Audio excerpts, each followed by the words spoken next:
Assalamualaikum warahmatullahi wabarakatuh.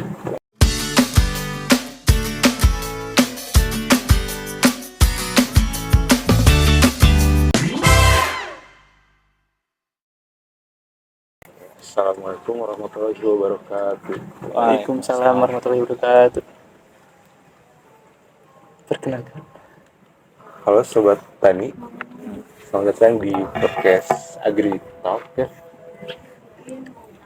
Dimana kita akan membahas seputar hal-hal yang berkaitan dengan pertanian nih. Terutama di agribisnis ini, betul Kang? Kang Dimas? Ya, siap. Bersama saya, host Tubagus Fauzan Akmal Dan saya host kedua Dimas Wipa Yoga. Di sini kita akan membahas tentang topik yang sering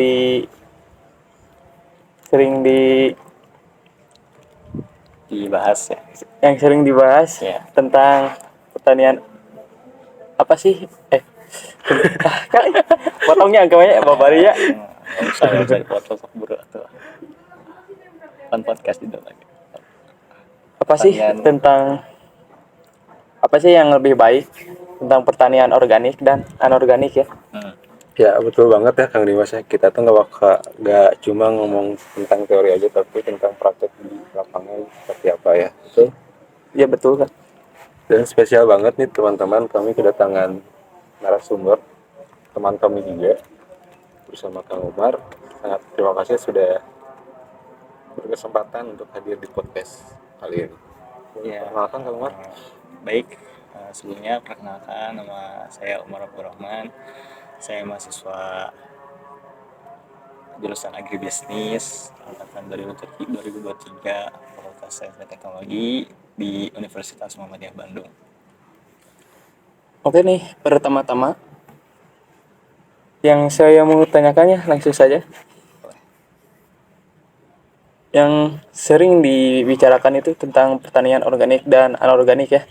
Mana sih yang lebih baik antara anorganik dan organik itu, Kang Umar? Sebelum kemana yang lebih baik, kita lihat dulu konsep utamanya. Jadi kan pertanian organik ini,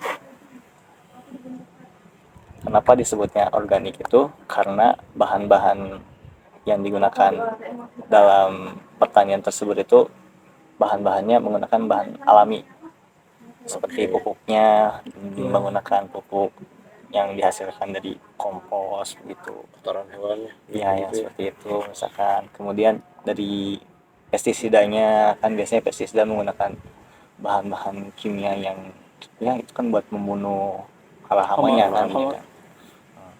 Nah ini mah menggunakan bahan-bahan yang alami, tapi bisa mengusir hama tersebut tanpa mencemari lingkungan. Nah, adapun yang anorganik, berarti yang pupuknya, pestisidanya menggunakan bahan-bahan kimia, ya tentunya itu bahan buatan sintetis. Jadi kalau organik itu lebih alami gitu ya Kang Umar ya? Pastinya lebih alami ya, dan dampaknya juga buat lingkungan itu kan karena alami, itu tidak buruk di lingkungan, malahan bagus.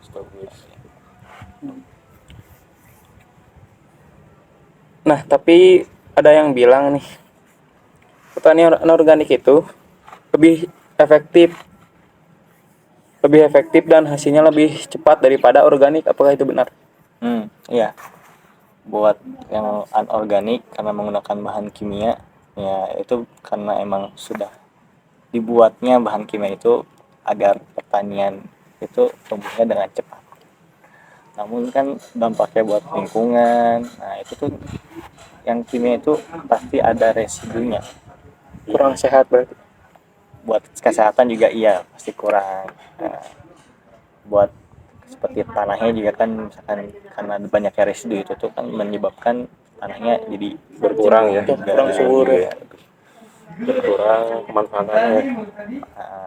Ya buat kesehatannya juga dari residu kimia itu kan bisa menyebabkan kanker dan penyakit-penyakit yang berbahaya lainnya.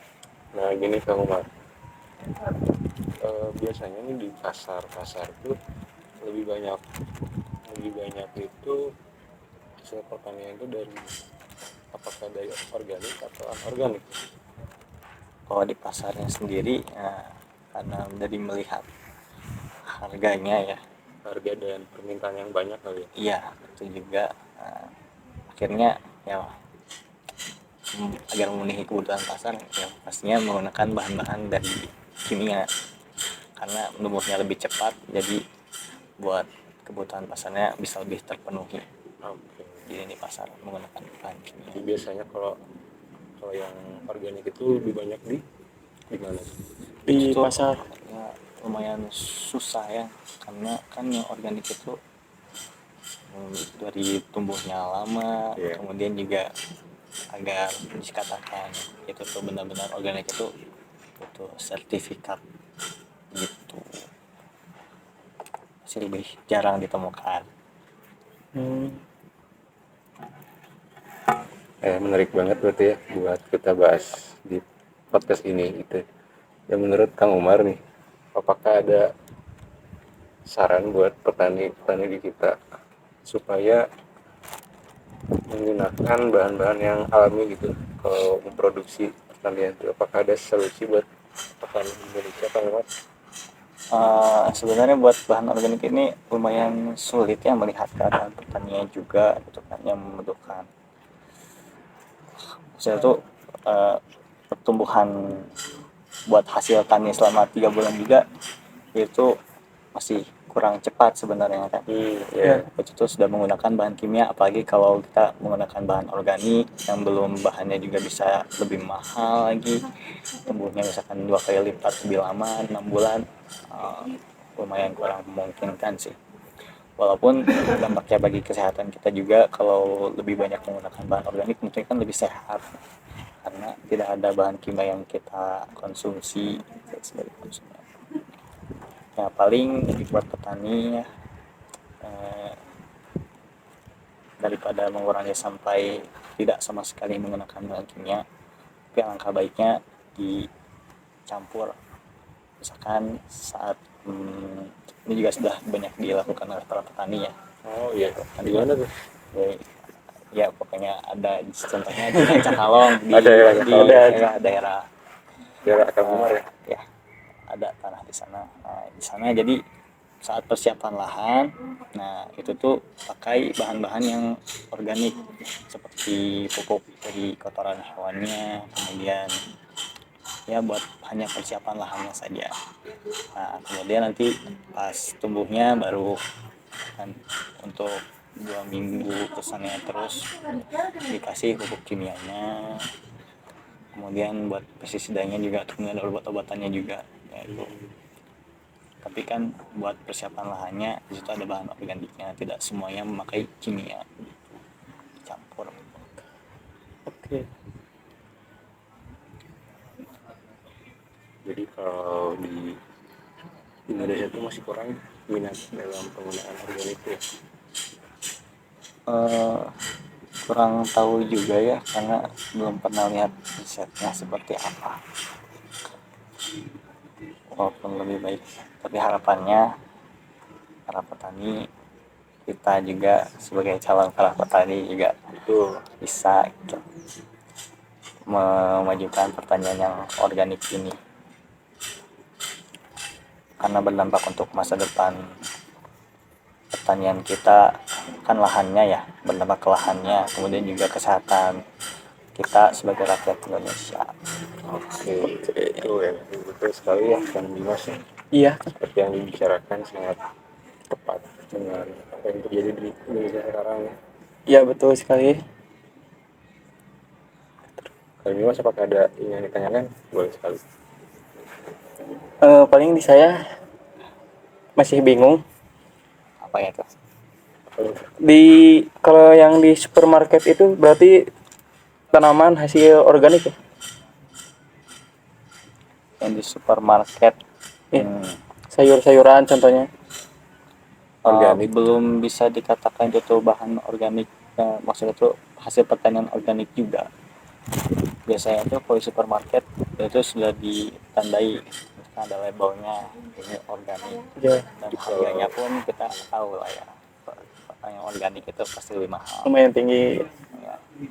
Yang supermarket juga masih banyak yang anorganik yang menggunakan bahan kimia, tapi ada saja yang dari bahan organik, cuma nanti di situ ada labelnya dan di situ ada sertifikasinya bahwa itu memang Jadi ada yang pertaniannya membedakan gitu ya. Nah, berarti kalau buat kita sebagai konsumen biar tahu nih saat kita membeli, misalnya mau membeli sayur kol nih, ya. nah cara kita tahu bahwa secara kasat mata nih, kasat mata aja ya, biar tahu apakah ini organik atau anorganik, kita bisa lihat dari apanya tuh Kang Umar? Apakah dari ukuran kah atau warnanya atau apanya gitu, ada yang membedakan secara signifikan nggak? Kurang tahu sih ya saya kalau dari situ, karena kan saya juga di pertanian ini, maksudnya bidang agribisnis ini kan masih belajar juga ya, sama seperti kalian juga kan. Iya. Pastinya sih kalau kata saya ada perbedaannya Ada ya? Tetap ada ya perbedaannya. ya, kalau dibandingkan gitu kan,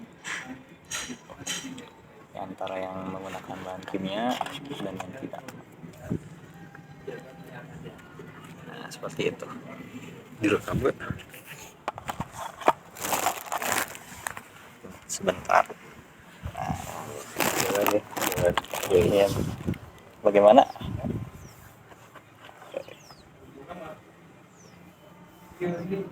Ya berarti kalau yang bisa saya simpulkan tuh berarti organik itu lebih baik buat Kesehatan tubuh. organik ya.